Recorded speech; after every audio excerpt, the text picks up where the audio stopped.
Alhamdulillahirabbil alamin wassalatu wassalamu ala asyrafil anbiya'i wal mursalin sayyidina wa maulana Muhammad wa ala alihi washabihi ajma'in. Rabbi shrah li sadri wa yassir li amri wa hlul 'uqdatam min lisani yafqahu qawli amma ba'du.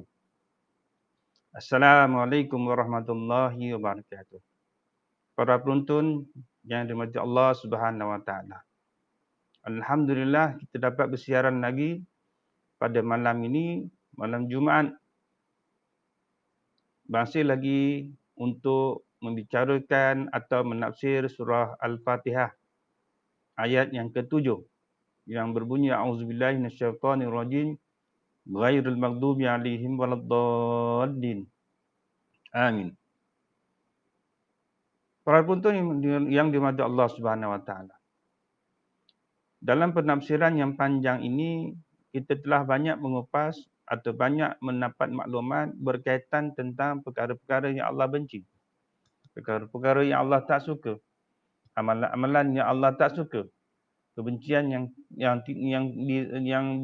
kebencian yang ada adalah satu perkara yang dilarang oleh Allah Subhanahu Wa Taala. Kebencian ini Allah benci satu perkara.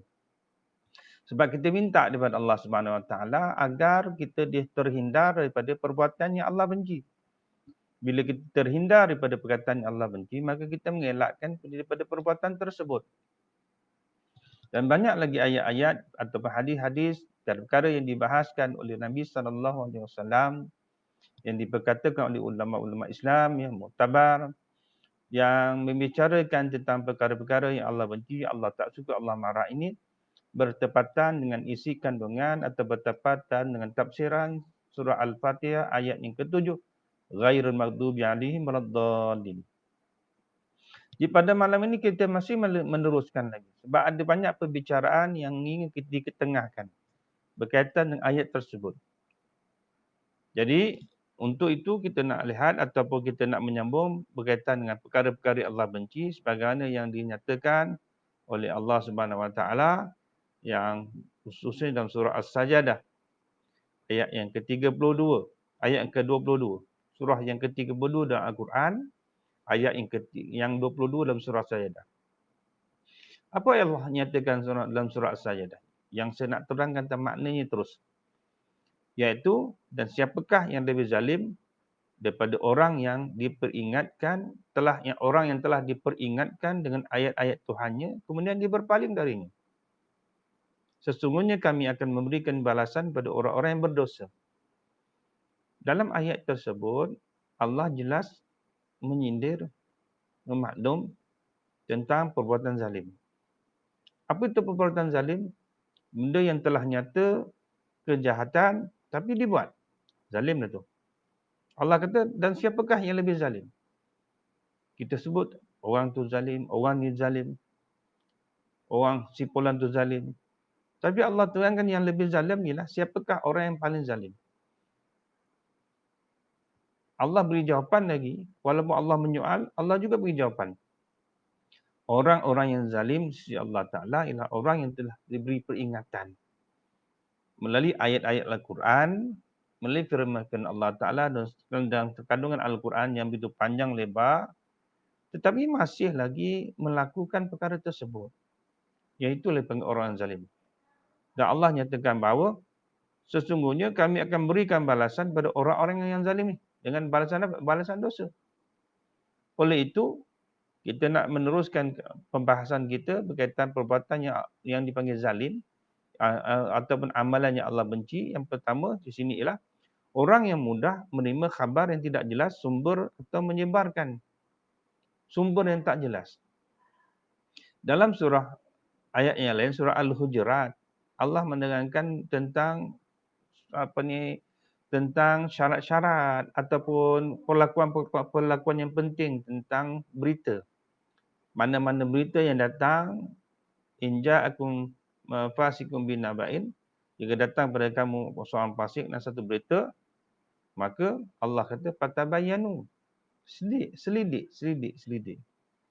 Jadi perkara yang dibenci oleh Allah Ta'ala, amalan yang dibenci oleh Allah Ta'ala ialah orang yang menyebarkan kabar angin, Allah benci. Orang yang mudah menerima kabar angin tanpa siasatan pun Allah benci.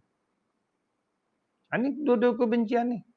Sedangkan Allah jelas dah memaklumkan pada kita bahawa setiap sampai berita, sesuatu berita, hendaklah fatabayyanu.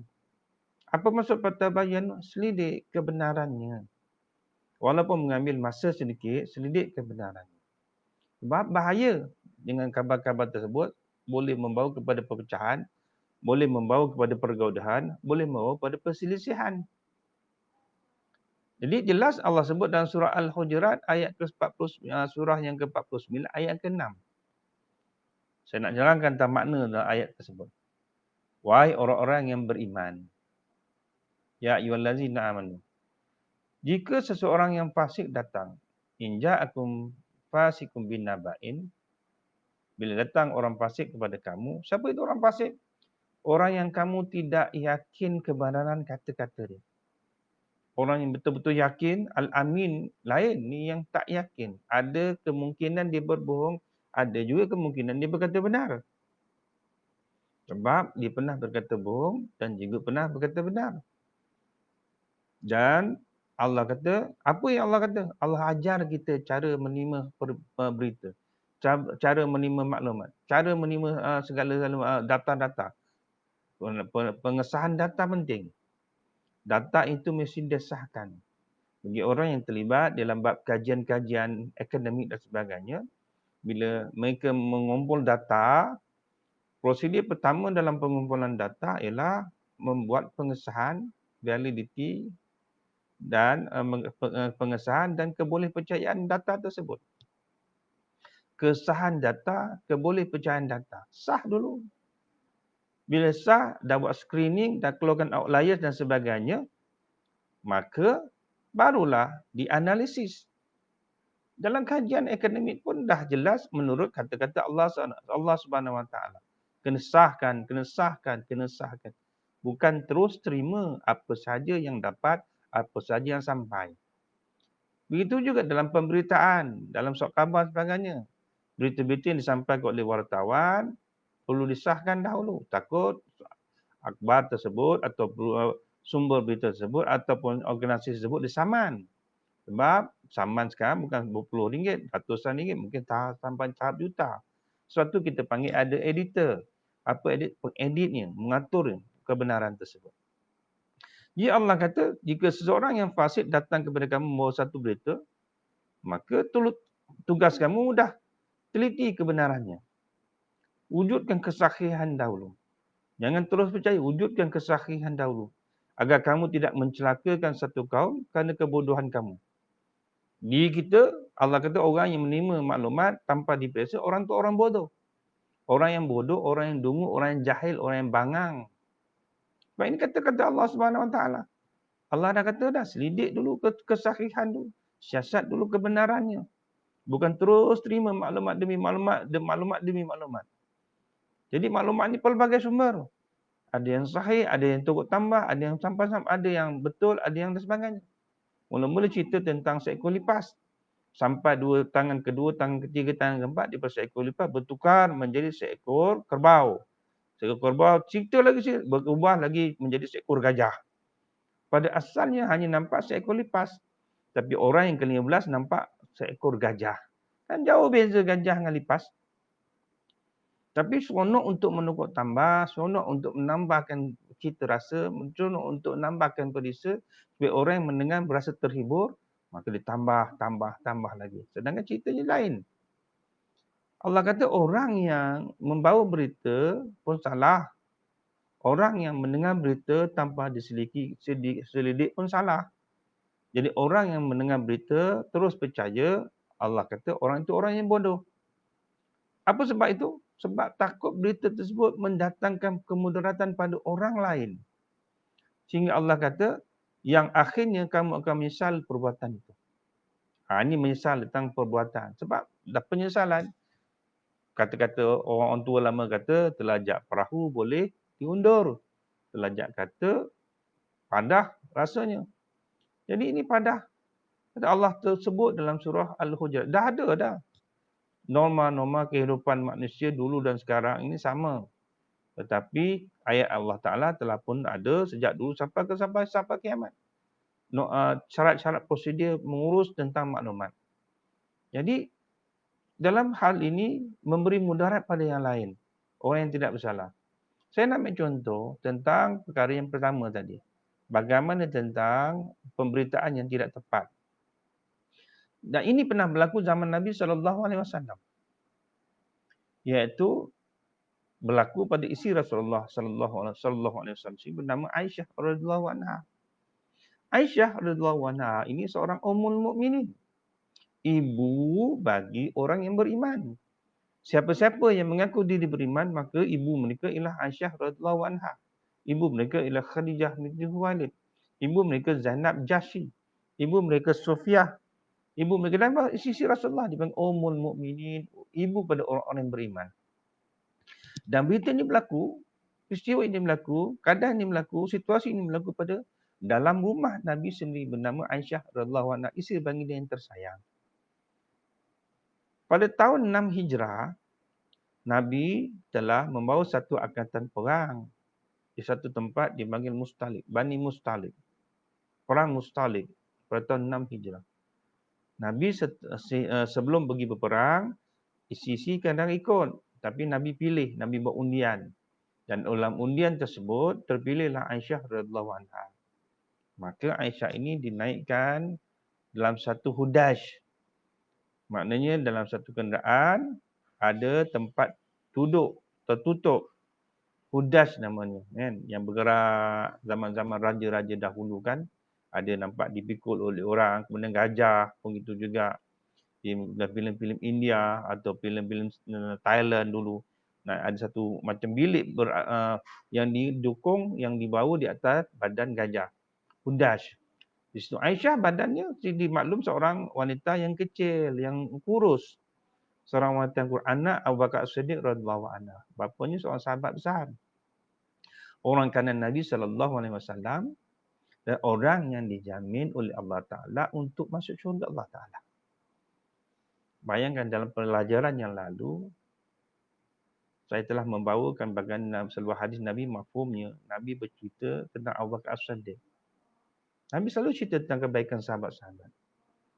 Apa yang satu Nabi kata? Nabi mengatakan untuk Siddiq Utsman bin Affan. Apa yang Nabi kata pada Utsman bin Affan? Andai kata aku punya ramai anak perempuan, akan sekiranya Allah benarkan kepadaku untuk mengahwinkan seluruh anak perempuanku kepada seorang lelaki, akan ku kahwinkan semua anak perempuanku dengan Utsman bin Affan. Pasal puji Utsman bin Affan sehingga boleh kahwin anak-anak kalau dibenarkan oleh Allah Ta'ala. Tapi akan dikahwinkan dengan Utsman bin Affan. Nabi beri kepercayaan. Bapa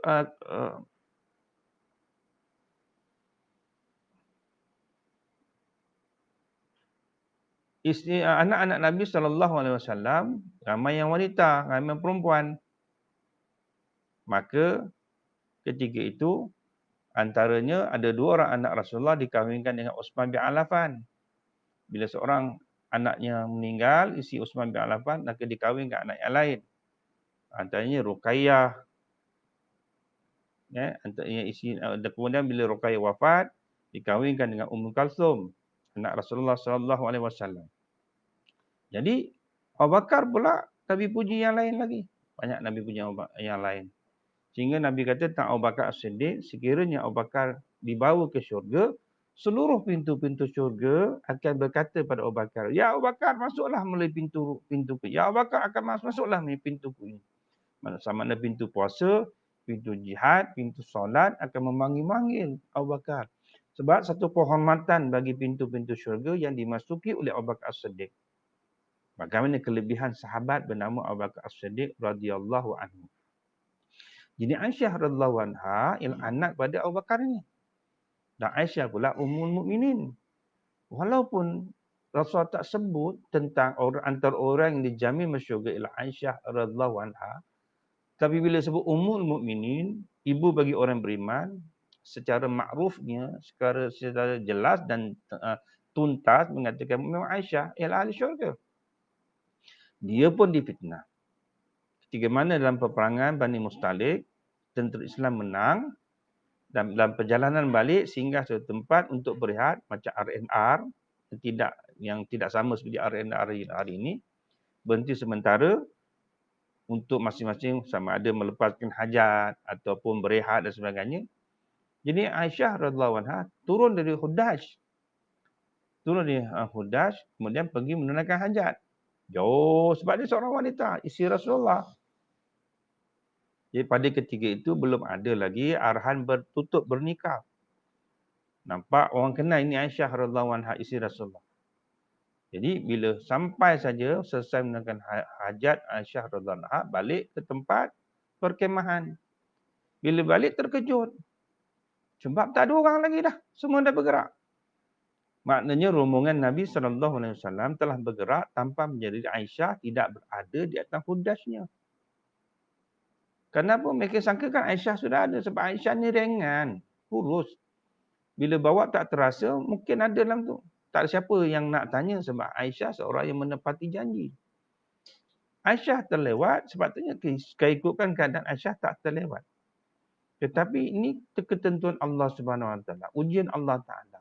Liyabluwakum ayyukum ahsanu amal. Setiap orang akan diuji. Untuk apa diuji? Untuk melihat tentang kebaikan amalannya. Allah jadikan asbab rantai yang dipakai oleh Aisyah radhiyallahu anha jatuh. Jatuh rantai tersebut. Tercicir. Jadi bila Aisyah sudah hampir sampai di perkemahan, terasa kosong. Rasa bersalah. Rasa kehilangan. Dia balik. Cari. Kat mana rantai tercicir? Dia mencari satu tempat sehingga akhirnya jumpa. Gembiralah bila jumpa. Alhamdulillah jumpa juga rantai yang tercicir tadi. Yang terbuka daripada leher Aisyah radhiyallahu anha. Ambil balik, sarungkan semula, ketipkan semula. Tapi bila Aisyah balik, dah tak ada. Rasulullah dan tentera dah tak ada dah, sudah tinggal. Tapi kita tengok dalam peristiwa tersebut, cantiknya bagian Rasulullah menyusun pergerakan. Memang amalan Nabi SAW, Nabi menggunakan marshal. Kalau kita tengok hari ini pelumba-pelumba motor atau pelumba-pelumba basikal yang sedang berlatih atau rombongan motor betul besar, satu konvoi motor betul besar, ada marshal yang di hadapan, marshal yang di belakang. Marshal yang di depan membantu pergerakan. Marshal yang belakang melihat daripada jauh. Kok ada yang tertinggal, ada kenderaan yang bermasalah, konvoi yang bermasalah. Ini indahnya strategi Nabi SAW, cerdiknya Rasulullah. Jadi ada orang yang tugaskan untuk menjadi marshal bahagian belakang. Siapa dia? Safwan bin Mu'attil. Ada kata Safwan bin Mu'attal radhiyallahu anhu. Radhiyallahu anhu. Rasul bukan beri pada orang sebarangan, yang ada radhiyallahu anhu. Siapa radhiyallahu anhu? Orang yang turut serta dalam perang Badar, Badar Al-Kubra pada tahun kedua Hijrah, semuanya diberi gelar radhiyallahu anhu, iaitu 313 orang. Allah redha pada mereka, mereka juga redha pada Allah Taala. Ia Safwan bin Mu'attal atau Safwan bin Mu'attal. Tugas Safwan bin Mu'attal membantu sekiranya ada keciciran ataupun mengutip barang-barang orang Islam, tentera Nabi, rombongan Nabi tercicir barang-barang di tukang kutip. Dia barisan yang paling belakang. Jadi dia berada di belakang. Dan strategi ini berjaya bila mana dia ternampak ada satu bungkusan yang berada di bawah pokok. Bungkusan yang berbalut. Sedangkan tu Aisyah radhiyallahu anha. Aisyah radhiyallahu anha, dia pun bijaksana juga. Bila mana dia tengok rombongan dah tak ada, dia tak panik. Dia duduk di tempat yang dia duduk berada situ sebab dia akan tahu bahawa ada marshal yang akan datang mencari. Jadi Aisyah baring di bawah pokok, tutup jilbab,